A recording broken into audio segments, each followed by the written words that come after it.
మహబూబ్ నగర్ జిల్లా జడ్చర్ల మండలం గోప్లాపూర్ గ్రామంలో వ్యవసాయ శాఖ టాస్క్ ఫోర్స్ అధికారులు సంయుక్తంగా దాడులు నిర్వహించారు. మధుసూదన్ రెడ్డి అనే వ్యక్తి నుండి ప్రభుత్వం నిషేధించిన 30 కేజీల నకిలీ పత్తి విత్తనాలను స్వాధీనం చేసుకున్నారు. విత్తనాలను మధుసూదన్ రెడ్డిని జడ్చర్ల పోలీసులకు అప్పగించారు.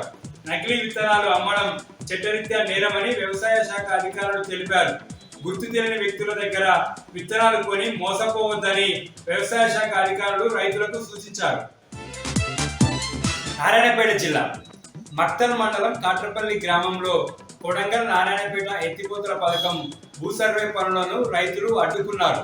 భూ సేకరణలో భాగంగా హద్దులు నిర్ణయించడానికి వచ్చిన రెవెన్యూ అధికారులను మా భూముల్లో సర్వే చేయడానికి వీల్లేదంటూ రైతులు అక్కడి నుండి పంపించేశారు.